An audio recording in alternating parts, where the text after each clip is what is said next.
Hello and welcome, my dear friend. God led you here because this is important for you to know. Let me say this plainly.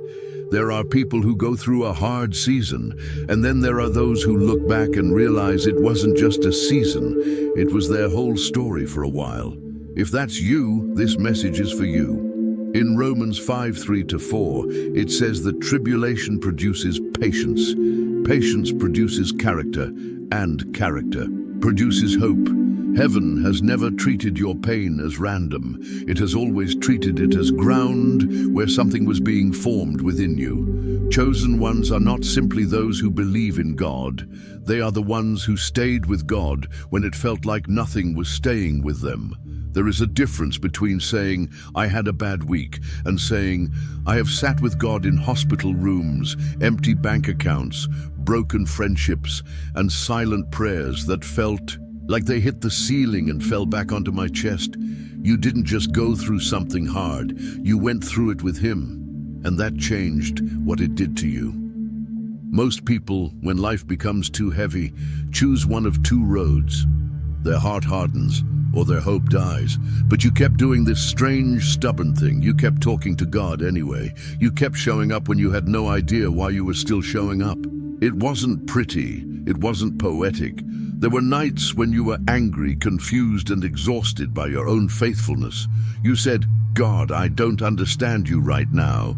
But you didn't walk away. And heaven has been treating that as something very rare. Imagine a tree on a street where every storm always seems to hit the same corner. Other trees lose a branch once in a while. They get shaken, a little scratched, but they recover quickly. And then there's this one tree that gets everything: the strongest wind, the sharpest hail, the constant pressure. Anyone watching would say, if any tree is going to snap, it will be that one. But it doesn't. It bends, it cracks. It may even look terrible some days, but its roots keep digging deeper where no one can see. One day, years later, when a bigger storm rolls in, everyone gathers under that exact tree without even thinking about it. Something in them knows this one has already proven it can stand. That's you. That is the kind of strength God has been growing underground in your life. When you say, "I've been through too much," heaven hears more than a complaint. Heaven hears a record, a testimony, a list of places where you could have turned bitter and somehow didn't. You kept choosing softness over revenge. You kept choosing honesty over pretending. You kept choosing to get back up, even when part of you wanted to stay on the floor and be done. You don't always feel strong. Many times you feel tired.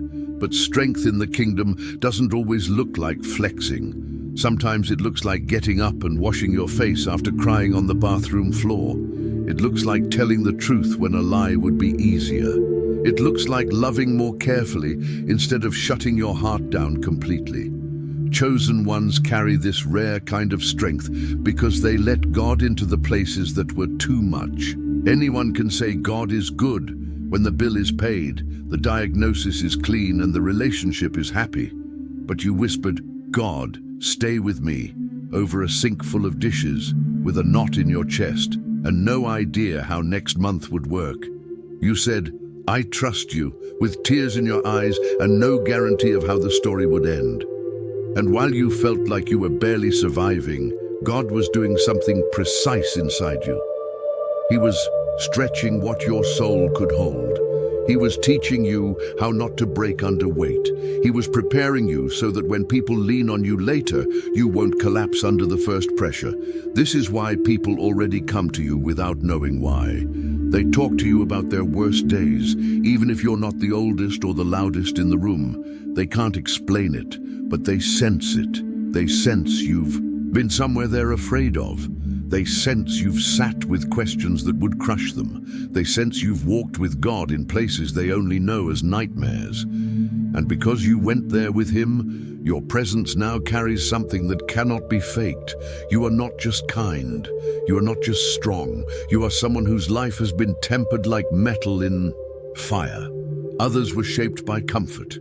You were shaped by survival and by staying, and now, without trying to impress anyone, your way of being speaks for itself. Living itself has become instruction. the way you forgive, the way you speak gently, even when you're tired, the way you refuse to throw away your faith, even when it would be easier to blame God and close the door. All of that is preaching quietly. Even when your mouth is closed, you think, I don't have a big platform, I'm not doing anything special. But your family is watching you, your friends are watching you. The people who thought you would have broken by now are watching you. They can't always name it, but they can see one thing clearly. Whatever you went through did not take you out. It did something else. It gave you a strength that doesn't shout, but doesn't shake either. That, my dear friend, is why your power is so rare. And because it is rare, God does not waste it. There are people who want quick influence, quick platforms, quick applause. They want to speak into lives without ever having sat in the dark with their own pain long enough to listen. That is not you. You didn't get here by accident. You didn't wake up one morning with this depth. Your strength has a cost written all over it. This is why certain doors stayed closed for you longer than they did for others. This is why positions you could have handled with your own talent did not open when you thought they should. Because when someone like you finally steps forward, you are not just another voice in the noise. You are a living example of what it looks like to walk through too much and not become the very thing that hurt you.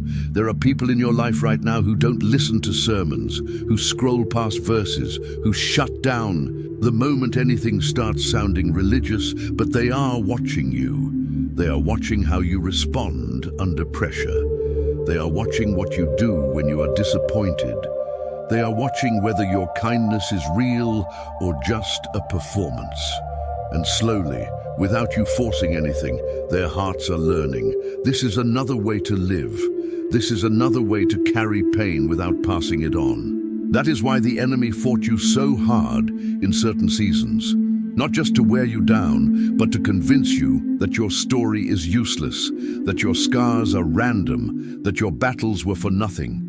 Because if you ever fully realized what God has formed in you through all of this, you would stop apologizing for who you are and start walking in the quiet authority you were given. You would stop asking, why am I like this? And start recognizing, of course I feel things deeply. Of course I care more than seems logical. I was built to carry more than the average person. In 2 Corinthians 12:10, Paul says, when I am weak, then I am strong. He was not glorifying pain. He was saying, every place that proves I am not enough on my own is another place where God's strength can show up clearly. You know those places well. The moments when you whispered, God, if you don't help me, I can't do this. The conversations where you had no words, and somehow the right ones came. The days when you should have snapped, but something held you back. That is the strength you carry now. Not loud, not boastful, but tested. And here is what matters in this season of your life.